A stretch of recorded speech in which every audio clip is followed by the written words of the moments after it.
नमस्ते दोस्तों। आज मैं आपको सोमवार व्रत कथा सुना रही हूँ।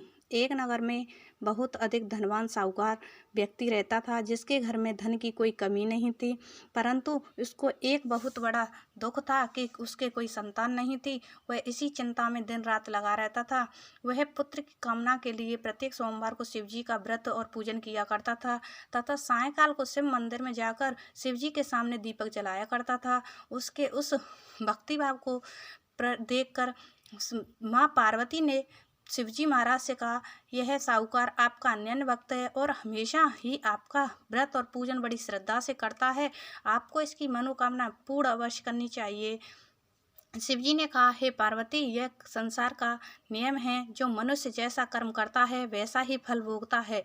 पार्वती जी ने शिवजी से कहा, महाराज, जब यह आपका अन्य भक्त है और इसको अगर किसी प्रकार का दुख है तो अवश्य आपको दूर करना चाहिए, क्योंकि आप तो अपने भक्तों पर दयालु होते हैं और उनके दुखों को दूर करते हैं। यदि आप ऐसा नहीं करेंगे तो मनुष्य आपकी सेवा क्यों करेंगे। पार्वती जी का ऐसा आग्रह देख शिवजी बोले, हे पार्वती, इसके कोई पुत्र नहीं है, इसी चिंता में यह अति दुखी रहता है। इसके भाग्य में पुत्र न होने पर भी मैं इसे पुत्र प्राप्ति का वर देता हूँ, परंतु यह पुत्र केवल 12 वर्ष तक जीवित रहेगा। इसके पश्चात वह मृत्यु को प्राप्त होगा। इससे अधिक मैं और इसके लिए कुछ नहीं कर सकता। यह सब बातें साहूकार सुन रहा था। इससे वह ना तो खुशी प्रकट कर पाया, ना ही दुख हुआ। वह पहले जैसा ही शिवजी महाराज का व्रत और पूजन करता रहा। कुछ समय व्यतीत हो जाने पर साहूकार की स्त्री गर्भवती हुई और उन्हें अति सुंदर पुत्र की प्राप्ति हुई। साहूकार के घर में बहुत खुशी मनाई गई, परंतु साहूकार ने उसकी केवल 12 वर्ष की आयु जानकर अधिक प्रसन्नता प्रकट नहीं की और ना ही किसी को भेद बताया। जब उनका बालक 11 वर्ष का हो गया तो साहूकार ने अपने पुत्र को काशी पढ़ने के लिए भेज दिया। फिर साहूकार ने अपने साले अथवा बालक के मामा को बुला करके उसको बहुत सा धन देकर कहा, तुम अपने भांजे को काशी जी पढ़ने के लिए ले जाओ और रास्ते में जिस स्थान पर भी जाओ यज्ञ कराते तथा ब्राह्मणों को भोजन कराते जाओ। वह दोनों मामा भांजे यज्ञ कराते और ब्राह्मणों को भोजन कराते जा रहे थे। रास्ते में उनको एक शहर पड़ा। उस शहर में एक राजा की कन्या का विवाह था और दूसरे राजा का लड़का जो विवाह करने के लिए बारात लेकर आया था वह एक आंख से काना था। उसके पिता को इस बात की बड़ी चिंता थी कि कहीं वर को देखकर कन्या के माता पिता विवाह में किसी प्रकार की बाधा पैदा न कर दें। इस कारण जब सेठ के लड़के को देखा तो उसने एक योजना बनाई कि क्यों ना दरवाजे के समय इस लड़के से वर का काम चलाया जाए। ऐसा विचार कर वर के पिता ने उस लड़के और मामा से बात की तो वे राजी हो गए। फिर उस लड़के को वर के कपड़े पहना तथा घोड़ी पर चढ़ा दरवाजे पर ले गए और सब कार्य प्रसन्नता से पूर्ण हो गया। फिर वर के पिता ने सोचा कि यदि विवाह कार्य भी इसी लड़के से करा लिया जाए तो क्या बुराई है। ऐसा विचार कर लड़के और उसके मामा से कहा, यदि आप फेरों का और कन्यादान का काम भी करा दें तो आपकी बड़ी कृपा होगी और मैं इसके बदले में आपको बहुत कुछ धन दूंगा। तो उन्होंने स्वीकार कर लिया और विवाह कार्य भी बहुत अच्छी तरह संपन्न हो गया। परंतु जिस समय लड़का जाने लगा तो उसने राजकुमारी की चुंदड़ी के पल्ले पर लिख दिया कि तेरा विवाह तो मेरे साथ हुआ है, परंतु जिस राजकुमार के साथ तुमको भेजेंगे वह एक आंख से काना है और मैं काशी जी पढ़ने जा रहा हूँ। लड़के के जाने के पश्चात उस राजकुमारी ने जब अपनी चुंदड़ी के पल्ले पर ऐसा लिखा पाया तो उसने राजकुमार के साथ जाने से मना कर दिया और कहा कि यह मेरा पति नहीं है, मेरा विवाह इसके साथ नहीं हुआ है, वह तो काशी जी पढ़ने गया है। राजकुमारी के माता पिता ने अपनी कन्या को विदा नहीं किया और बारात वापस चली गई।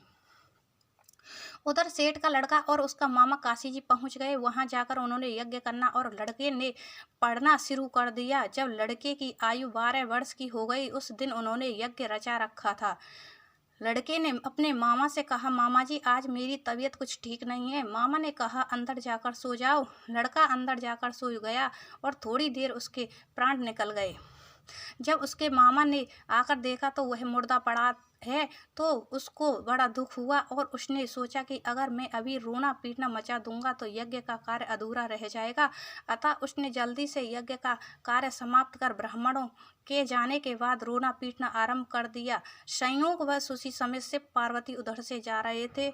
जब उन्होंने जोर जोर से रोने की आवाज़ सुनी तो माता पार्वती जी कहने लगी, महाराज कोई दुखिया रो रहा है, इसके कष्ट को दूर कीजिए। जब शिव पार्वती ने पास जाकर देखा तो वहाँ एक लड़का मुर्दा पड़ा था। पार्वती जी कहने लगी, महाराज यह तो उसी सेठ का लड़का है जो आपके वरदान से हुआ था। शिव जी कहने लगे, हे पार्वती इसका जीवन इतना ही था। इस बात पर माता पार्वती बोली, हे नाथ इस बालक को आयु दो, नहीं तो इसके माता पिता तड़प तड़प कर मर जाएंगे। पार्वती जी के बार बार आग्रह करने पर शिव जी ने उसको जीवन वरदान दिया और शिव जी महाराज की कृपा से लड़का जीवित हो गया। उसके बाद वह लड़का और मामा उसी प्रकार यज्ञ करते तथा ब्राह्मणों को भोजन कराते अपने घर की ओर चल पड़े। रास्ते में उसी शहर में आए जहाँ उसका विवाह हुआ था। वहाँ पर आकर उन्होंने यज्ञ आरंभ कर दिया।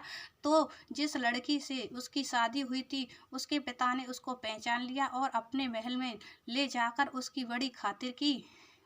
साथ ही बहुत से दास दासियों सहित आदर पूर्वक लड़की और जमाई को विदा किया।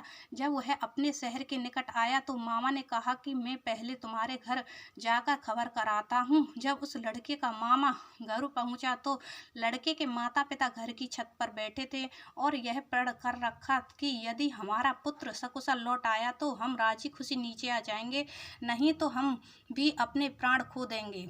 इतने में उस लड़के के मामा ने आकर यह समाचार दिया कि आपका पुत्र आ गया है, तो उनको विश्वास नहीं आया। तब उसके मामा ने शपथ पूर्वक कहा कि आपका पुत्र अपनी पत्नी के साथ बहुत सा धन लेकर आया है। तो सेठ ने आनंद के साथ उसका स्वागत किया और बड़ी प्रसन्नता के साथ रहने लगे। बोलो शिव पार्वती।